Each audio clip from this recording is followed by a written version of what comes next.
Et salut tout le monde, aujourd'hui on se retrouve encore pour une nouvelle petite vidéo. Alors aujourd'hui, comme vous avez pu voir, enfin si vous êtes abonné à ma chaîne YouTube, que je vous conseille très fort d'ailleurs, si vous n'êtes pas abonné, abonnez-vous. J'ai fait une vidéo là quelques heures, ouais, là 3 heures à peu près, sur la gamme,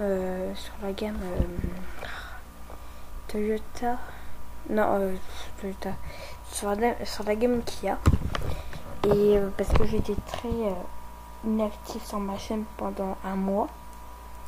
Et même pendant ces un mois, j'ai atteint les 1000 vues sur la Peugeot 308 partie 1. Et je suis vraiment super content. Et merci à tous pour avoir regardé ces vidéos si vous l'avez regardé. Et abonnez-vous parce que ça m'aide beaucoup pour mes vidéos. Et ça me soutient pour que je fasse plus de vidéos. Bon allez, alors aujourd'hui on va parler de la Volkswagen ID3. Je sais, je suis un peu en retard. C'est une voiture, je pensais pas qu'elle allait sortir. Parce que en vrai elle est hyper incroyable quand tu la croises. C'est super beau, j'en ai croisé 3. Et chaque fois c'est la même que je croise. J'en ai une dans ma ville. En bleu, mais c'est Volkswagen. On a vu une qui travaille chez Volkswagen, je sais pas trop. Et là, franchement, même en blanc ou que ce soit en gris, elles sont canon. Alors en fait la Volkswagen ID3, bah c'est l'ID3. Non je rigole. Plus sérieusement c'est une... en fait Volkswagen ou l'ID à l'époque, elle a quelques mois de créer une voiture qui change de l'ordinaire et qui est électrique. Parce que Volkswagen, à part la... ils n'ont pas de voiture électrique quasiment je crois. Ils en ont peut-être une ou deux, c'est tout. Et c'est pas beaucoup pour un constructeur allemand quand même. Quand on voit que Peugeot, Citroën, etc. sont tous mis à l'électrique, alors ils sont un peu en retard.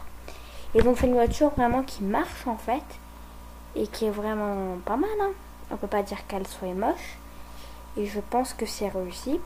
Alors là, comme on peut voir, on a la calandre devant.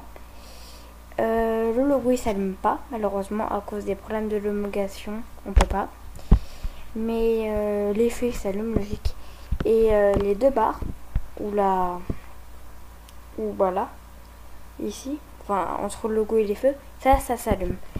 Et c'est super beau la nuit, c'est trop beau en fait. Il n'a pas de mots. Et je pense que ça va un peu se vendre.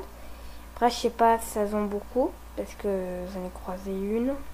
Non, enfin, à chaque fois je croise la même, donc je peux pas dire. Mais même les jantes, elles sont super belles, c'est des jantes super bien travaillées. Et comme c'est une voiture électrique, après, une voiture comme ça, neuf, on est aux alentours des plus de 40 000 euros. Alors, si on regarde à peu près sur la centrale, pour une bonne affaire, on sera à 35 490 euros. Pour une voiture qui a 1000 km. Contrôle technique, première main, boîte automatique. Donc on a quand même pas mal de 204 chevaux, elle fait. Ouais, donc ça vaut quand même le coup. Hein. Finalement, mais après ça fait cher pour une voiture électrique, autant acheter une Peugeot i208, je pense, pour ce prix. On en trouve à 40 000, 44 000, 41, 37 000, 37, 47. Quand même, en fait c'est entre 35 000 et 50 000 euros quoi. C'est quand même pas donné pour une voiture électrique, je trouve. Pour 50 000 euros on peut avoir une grosse cylindrée de case. Donc autant acheter autre chose au prix là, mais bon. On n'est pas là pour parler d'occasion et de prix. Enfin, pas que. Alors comme on peut voir, comme je vous ai dit, c'est une voiture électrique où tu peux acheter la bonne Volkswagen. Ou là sur ta maison, la voiture, etc. Enfin, c'est une belle borne d'ailleurs. Ils m'ont bien travaillé, je trouve, hein, d'ailleurs. Qu'est-ce que vous pensez? Alors, bon, oui, on va acheter des là. Donc, c'est quand même une voiture qui est super bien pensée. Là, je crois qu'on est encore sur le concept, je suis pas sûre. On peut retrouver les coques de rétro chromées, comme on pouvait avoir en option. Même le pare-choc, il était super bien travaillé. Et ça demande du boulot au constructeur, enfin au designer. Même le pavillon, comme on peut voir, il est très bien travaillé en gris. Là, ça redescend sur l'arrière, ça redescend sur le devant. C'est super canon. Dis-moi ce que vous en pensez en commentaire. Et franchement, le bleu comme ça, je trouve que ça lui va super bien. Après, comme on peut voir ici, ils ont fait un petit trou. Enfin, comme on peut voir ici, quand je parle en fait depuis tout à l'heure. Comme on peut voir ici, là un gros trou. Et enfin là un trou. Et même ça, c'était pensé. Et ils vont se dire ça va vite à faire. Mais non, c'est tout un boulot à faire une voiture pour les designers. C'est quand même une voiture qui était super bien pensée. Moi, j'aurais jamais pensé que ça sorte. Parce que c'est quand même une voiture un peu incroyable. C'est la seule voiture qui est aussi comme ça. Même l'arrière, on retrouve des feux super beaux, quoi. D'où ça sort? C'est ça qu'on se demande. Peut-être un concept? Ça, j'en sais rien.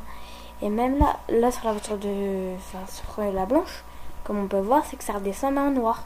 Mais le reste, c'est blanc. Il y a seulement le petit bec à l'arrière, qui est d'ailleurs très flottant. Hein. Ça va super bien. Où on voit que ça repart vers l'arrière. Et franchement, ça rend super bien. Et le blanc nacré, je trouve que ça lui va hyper bien. Comme le gris, comme le bleu. Et dis-moi ce que vous en pensez. Mais franchement, même les gens, on voit que c'était travaillé comme je sais pas quoi. Je crois que c'est la seule voiture où on peut avoir le choix de peut-être la Golf. Peut-être, je suis même pas sûre. Et franchement, bravo Volkswagen. Hein, là, je suis obligée. Waouh. Comme on peut dire, waouh. Et je pense que ces voitures, elles vont quand même faire un petit carton. Un petit carton parce que c'est quand même une voiture qui est hors de l'ordinaire. Parce que c'est quand même une voiture qu'on va peut-être croiser pas mal d'endroits. Mais c'est la seule voiture qui est aussi, qui est aussi incroyable. Maintenant, tout le monde se montre moderne. Enfin, encore Peugeot, ça va. Mais par exemple, Renault, ils font des voitures hyper classiques maintenant. Que, regardez, que des fois, on confond même des BMW à des Audi. Les voitures sont exactement pareilles maintenant. Les voitures sont hyper conçues. Sont conçues de la même manière que ça soit chez BM, Fiat, BM ou Audi ou Volkswagen. Hein. Sur le reste de la gamme, Volkswagen, c'est pas terrible quand même ce qu'ils ont fait avec le niveau de Tiguan, non, T-Roc. Enfin, un des deux, ça n'a pas été super bien travaillé, je trouve. Ils auraient pu faire un meilleur boulot. D'ailleurs, je vais faire une vidéo dessus pour en parler, quoi. Parce que quand on voit ce qu'ils font là, on se demande pourquoi ils continuent pas à faire ça. Même l'intérieur, j'ai pas mis de façon d'intérieur. Et je vais en mettre une, Attendez, je vais en mettre une. Je vous reprends tout de suite. Oui, donc voilà, je vous reprends, désolé pour l'attente. Enfin, ça a duré 3 secondes, mais comme on voit l'intérieur, désolé par la qualité de l'image, j'ai pas trouvé mieux. Par contre, là, je vois pas la boîte de vitesse, je viens seulement m'en rendre compte. Mais en fait, ils ont même fait une boîte de vitesse toute plate. C'est incroyable ce qu'ils ont fait Volkswagen. Sur la Golf aussi, la boîte de vitesse est incroyable. Même l'écran là, il était super bien pensé par rapport au reste de la gamme. Et même le tableau de bord. Regardez, il est penché vers vous. Alors franchement, ils ont fait du super bon boulot. Je félicite Volkswagen pour ça. Hein. Parce que d'habitude, Volkswagen, ils ont toujours fait des bonnes voitures. Mais pas aussi bien que ça. Ils nous proposaient bien comme mal. Même là, comme on peut voir, tout était super bien pensé. On voit que c'est un peu quali. À mon avis, là, t'as plein de plastique moussé. Et d'ailleurs, je vous invite à aller voir la vidéo de POA qu'on fait sur la vidéo sur la Golf. Enfin, sur la ID3. Ils ont fait une super bonne vidéo d'ailleurs. Elle était plus pas mal. Et je vous invite à aller la regarder d'ailleurs. Donc, moi, c'est tout ce que j'avais à dire quand même. Parce que je voulais surtout remercier Volkswagen pour ce qu'ils ont fait. Même les sièges, on voit quand même qu'ils ont fait un super bon boulot. Donc voilà quoi. Après, moi, j'ai rien d'autre à dire. Hein. Après là, comme c'est les fêtes de fin d'année, comme quand je tourne cette vidéo, je vous souhaite des très bonnes fêtes. Joyeux Noël. Joyeux Noël, putain. Joyeux Noël, désolé pour la bonne qui est en haut, j'ai même pas vu. Joyeux Noël. Bonne année. Et joyeux réveillon d'ailleurs. Hein. Et bonne santé surtout. Et abonnez-vous, commentez, partagez. Et likez. Surtout. Partagez la vidéo et abonnez-vous, c'est très important. Et je vous souhaite de très bonnes fêtes de fin d'année. Allez, à plus les gars, et bonne fête.